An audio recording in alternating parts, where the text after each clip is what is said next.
杀。收尾做得很好。对，这两个选手的话，还是有一定程度上的风格上的不同，所以这场比赛看看两位教练会给他们选择什么样的中野辅的对抗。因为刚刚结束的那场 BO5的比赛，包括采访上李洛教练也在讲嘛，强调中野辅的对抗。对，就上把我们在讲微博，可能前几局 BP 吃了中轴上的亏。所以看一下这一把在蓝色方的刑天教练。一上来是搬掉了2个游左卫鲁布纳师和太乙真人，而 AG 的话则是搬掉了沈梦溪和盾山。那这样空库儿跟苏烈是放出来了。你要看一下京东怎么想，直接接苏烈，不要空库儿。一上来就把苏烈拿了。AG 其实也可以不接空库儿。他看情况在3楼位置去卡一手大司令，也挺好打苏烈的。黄体后。再来个张飞，直接对位了。张飞对位到苏烈。现在大家已经逐渐开始在 BO5的前置放空空而不拿了。确实是因为它的一些改动，导致了现在的配合有点难。我们在这个礼拜更新版本完了之后的第一天和第2天，还是看到大家蛮多这么出的，就是你放我还是在蓝色方去抢，第1把就会拿。但是现在随着比赛的进展越来越少了，而且胜率也有点低了。京东这一上来就把吕布亮了出来，是因为 AG 就出了双盾英雄张飞加狂铁啊，所以他就不藏了。吕布打这2手挺好用的，就直接出了。对，然后他射手位刚好他出的是个戈雅，打前排能力也不是那么强，有吕布去弥补这一点。AG 是直接对位戈雅出了一手，我感觉是发育路吃叉，就是发育路吃叉，应该不会摇到打野了。就用吃叉来打戈雅也是常用理解嘛。现在打戈雅最好用的2个英雄出的也比较多的，就是吃叉，然后在发育路还有一个孙权。对的，主要是只要对面不出all in，吃叉对局环境就会好很多嘛。那 AG 这边的后手班两边的中单都还没出，打野的话也都在。AG 是自己把大司命搬了，因为他不好用了。如果选大司命就是3前排了。那对面吕布就开心坏了。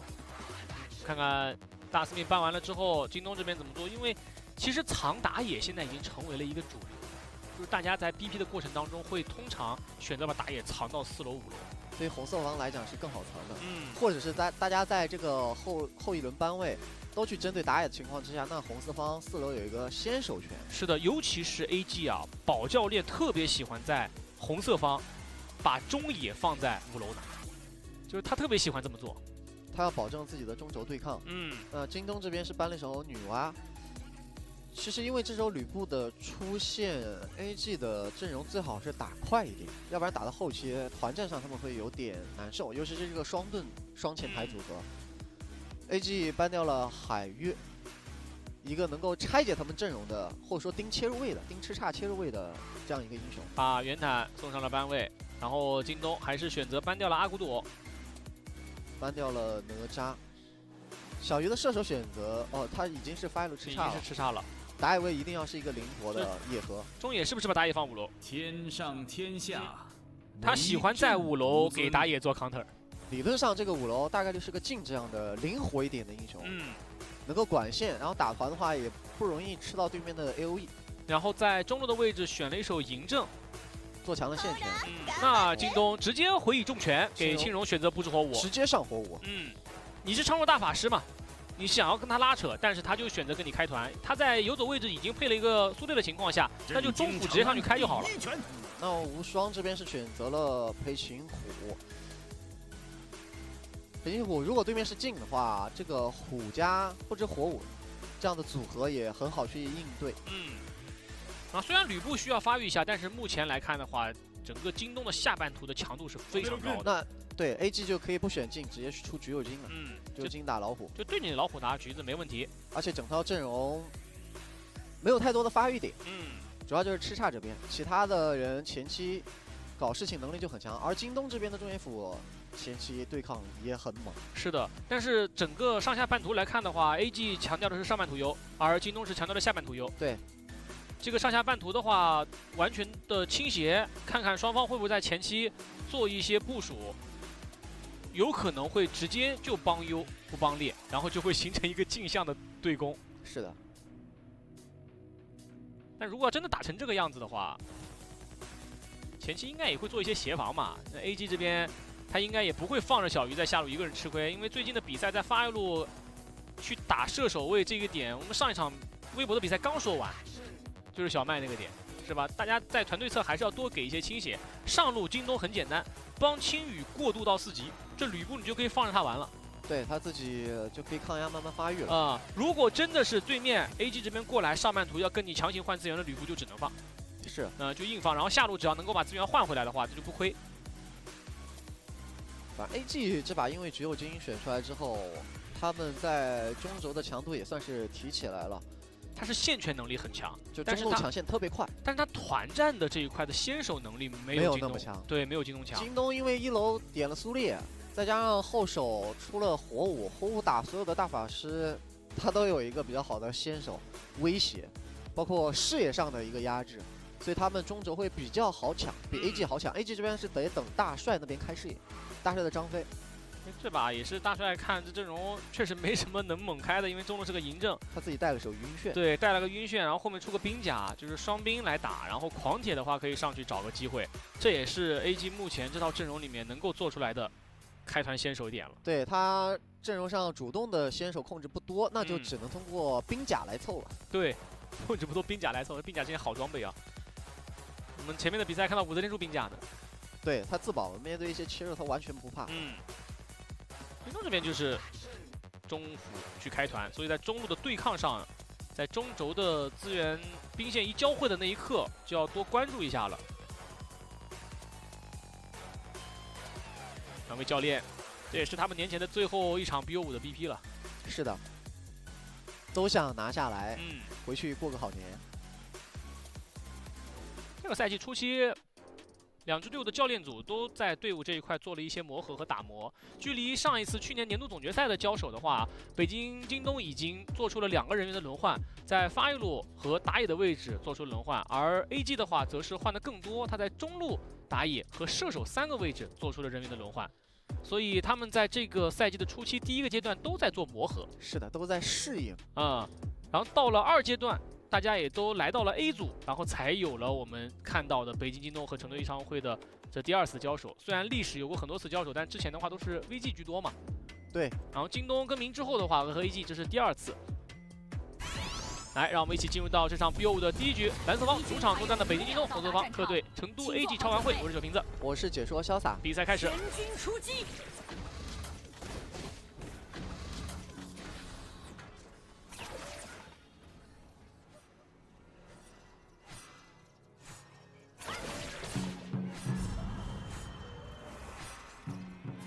修金的站位是防了一下老虎去偷火，然后再来中路，确保了飞行虎不会来，中开。一上来下路双组对线打的还是比较凶的，但苏烈这个版本60秒前确实不是很好去做换血了。等一下，看不是火舞跟有想法。飞行虎两个人偷偷摸摸的从自己的红区打完红 buff， 猫进了 AG 的蓝区，然后还要再蹲一手吗？看下大帅一个人过来了，要动过来，扇子没中，给一个晕眩，2技能刚好跳开，没让火舞1技能中。这个画面其实在这个赛季挺多次了，就是你中路线权虽然比我快，但是你去下路抢红隼的这个过程当中，我的中单带着打野就直接进了你的蓝 buff 偷 buff， 就速打，很快，打完就走，中路差一点，差一丝血被张飞跳出了2技能。但就火舞的这个向前的动作，已经把嬴政的闪现吓出来了，再配合队友打出一波张飞的状态，这一血难拿啊！因为这2个队伍在本赛季都是19次的一血，排名比较靠前，并列第3。但是在一血胜率这一块的话，京东是比较高的，一血胜率高达74%，排在全联盟第4。AG 这边的一血胜率是63%，排在全联盟的第8。上路已经打残了，2技能吸个盾过来找机会再砍一刀，就会拉扯开来。上路应该是吕布抢了个4级，把大交了嘛。其实我们通过前面已经能够看得到，大帅这个张飞这把没有那么好发挥了，而且不知火舞打张飞就是见面就打你一套，而且会随着火舞这个英雄到达4级，右边他中轴的视野就更不好抢了。火舞有4级这波的爆发，很好蹲嬴政的。青荣也是个老火舞了，他拿出不知火舞来，基本上就知道你是张飞，我该干什么。所以他们现在的视野踩得很深。进去就盯着你的张飞，把你的视野照出来，那自然大帅的张飞就进不了京东的野区去开视野了。目前 AG 的节奏是有点被京东牵着走了，现在很被动。无畏之波有点太深了，队友离太远了，他如果不交闪就要被抽状态了。对。但这一波把闪交了，意味着他4分钟龙团没闪了。对，这是一个信号，对于 AG 来讲。看红区是这样子，因为当时火舞已经占了上边的河道槽，如果 AG 的人往上路转，肯定会被蹲。不过苏烈那个位置确实是离队友太远了，他是想要获取那个红 buff 的刷新时间吧？我感觉他那个位置蹲也不大好蹲到人了。他如果往上走，是有机会队友去接他的。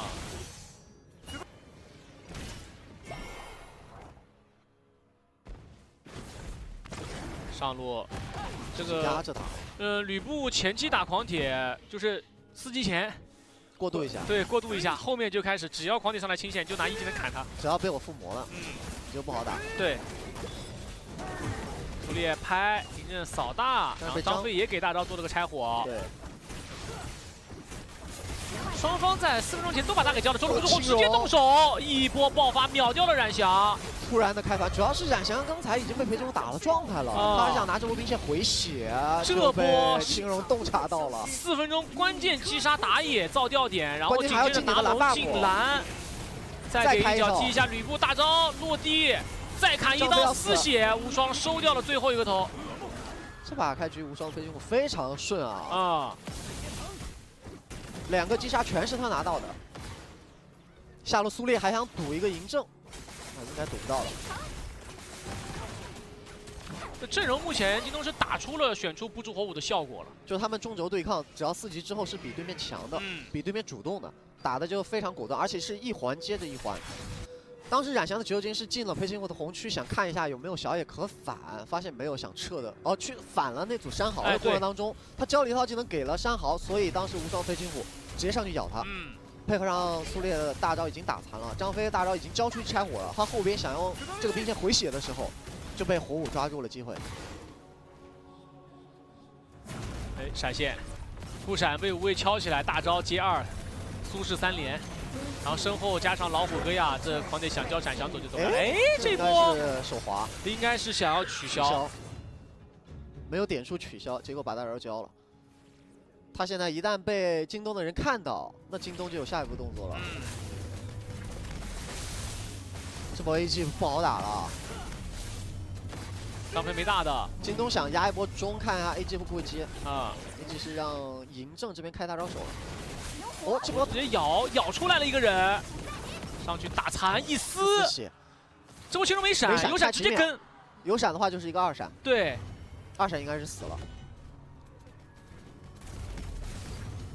这就是我们在赛前讲到的，这2个队伍的中野辅这场比赛决定性胜率的，跟我们上一场看的比较像。中野辅3人在中轴的对抗上取得优势之后，他们这把的主动权就能掌握住。再加上刚才那个时间节点太敏感了，4分钟。对。然后橘右京掉了之后，不仅龙没办法争了，而且野区半片掉了，一直被京东记着时间。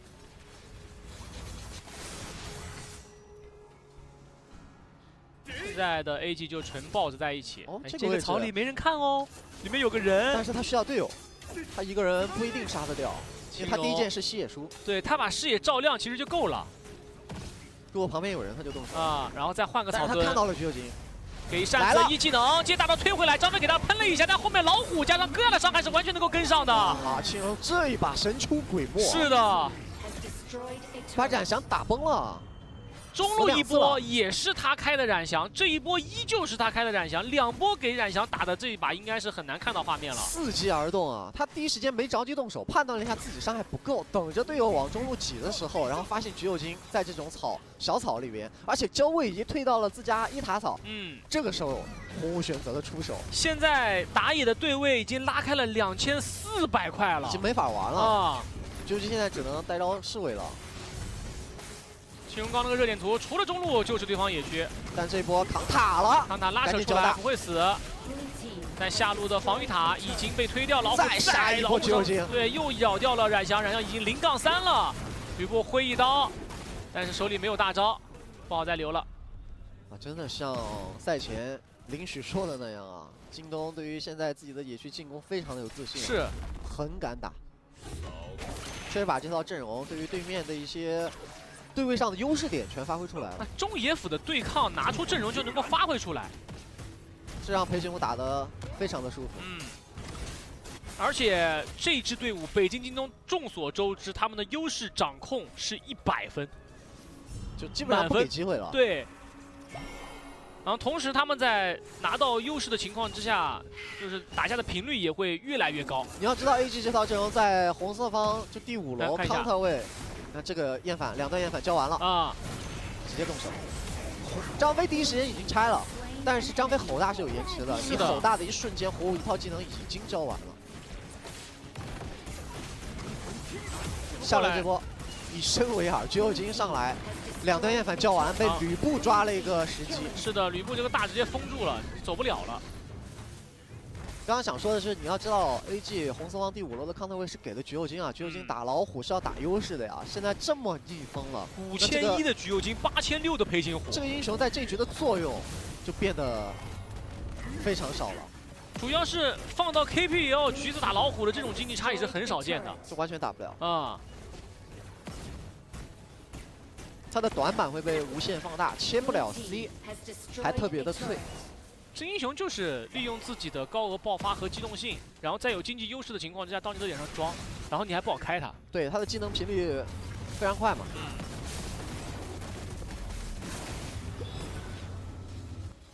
中上半途的压制，这波先试一下，能推就推，推不了就回头做30秒之后的双龙。应该是要回去开双龙了。目前的总经济差是5000块。传递过来，苏烈排3个，拍到之后，张飞直接给大刀做个拆火，但是小玉已经扛不住，先倒了，迎着刀扫过去，但是没有什么效果。一个1闪上去，狂铁给一个排解1技能，但是换掉了一个，但自己也被顶了回来。这波苏烈还有被动在，打了2个吊点，虽然说青羽的吕布倒了，但剩下来的京东做波续航。然后出来就可以拿龙。AG 也是想抓京东第一时间人不是特别齐，在中路想找波戈亚的机会，但发现戈亚其实闪现都没有交，因为苏烈这边的大招是直接瞬间闪现过去拆火。对，张飞开大的一瞬间，吕布跳大规避，然后直接形成了一个反压制。再有就是往前追扛塔了，吕布被狂铁给换了。但他也被顶出来了，同时火舞也冲进去阻拦了橘右京跟嬴政补伤害。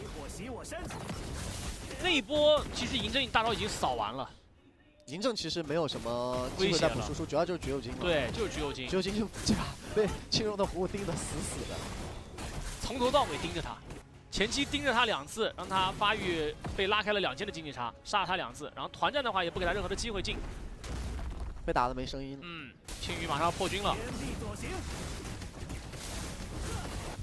顺风的吕布碰到逆风的狂铁，虽然渲染的经济啊没有被吕布对位拉开很多，但现在这个对局已经不是狂铁好去拯救画面的了。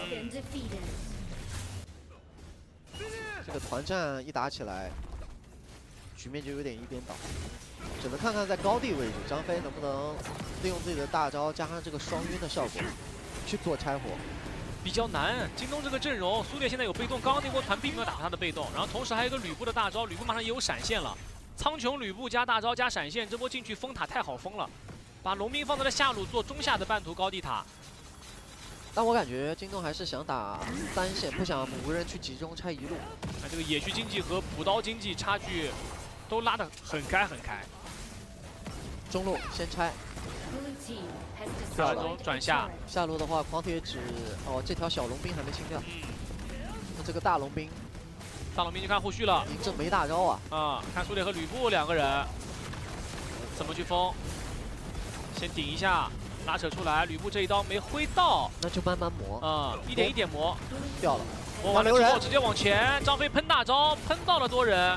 但是这波张飞大刀被逼了之后，后续的持续性防守就会变得更弱了。叱咤给了个2技能的超杀，冲出来波顶一下，苏烈这波被打出了被动，可以回去继续来。吕布这一刀没挥出来，自己先倒了。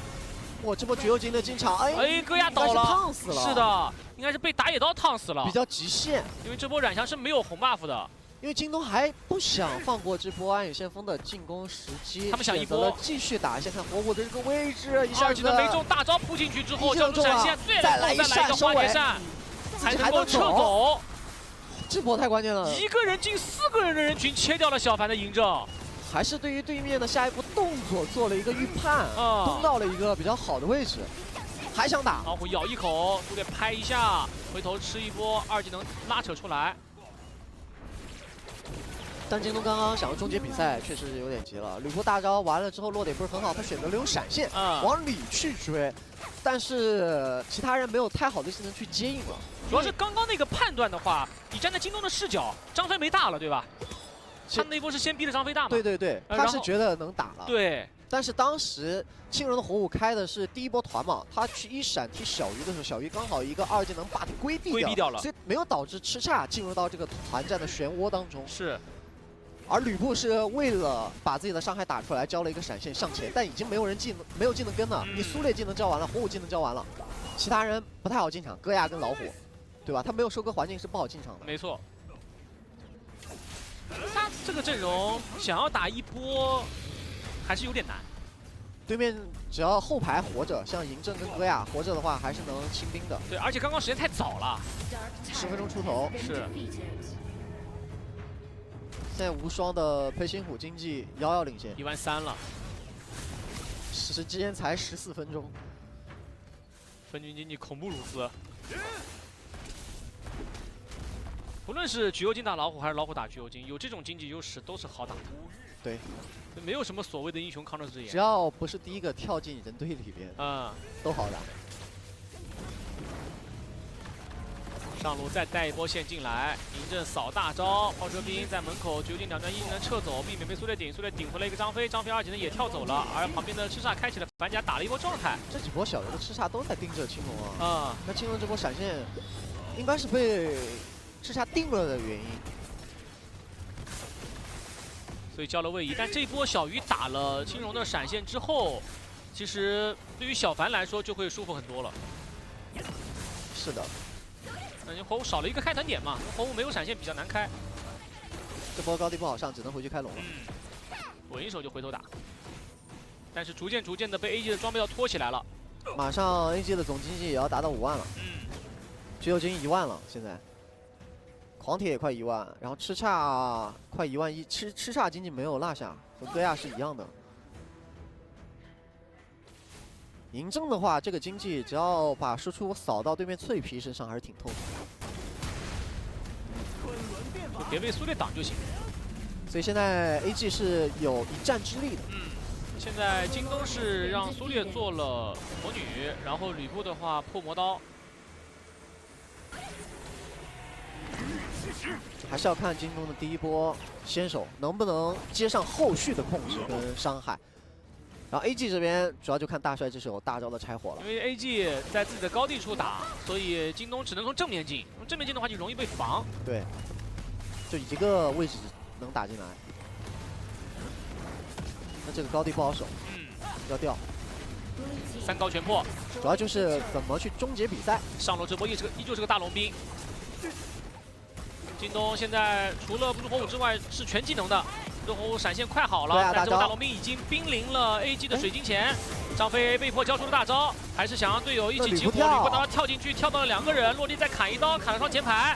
张飞2技能出去，把兵线给清掉了，还在旁边的吃叉，直接一个人冲进去，跟狂铁2个人带走了不是火舞，再给一个2技能进入群星，戈亚的也不是很好，狂铁再来个闪现过去，如果打中队被动，队友赶紧点起来，然后再给个3段拍，拍完了之后配合队友集火带走了渲染，然后这波老虎跳进去之后换了个名刀。那这样被打出了个复活甲，还是有一点龙兵的，但感觉 AG 有机会进来了，还是被清掉。嬴政再给大招继续扫射，不过感觉京东不想走啊。是的，下路还有龙兵在后面，还有3个龙兵的。吕布第2个大好了，落地一刀直接斩掉了小鱼，苏烈再给2技能又顶到了嬴政，最后老虎一个气功波带走，团灭了 AG 之后一波结束比赛，让我们恭喜北京京东。第一把的比赛依靠着中野辅的对抗快速。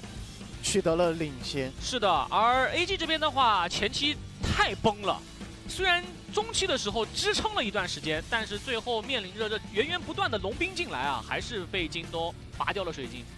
守不住了。那个时候技能已经交完了，前排已经全部倒完了，没有办法，主要还是打野。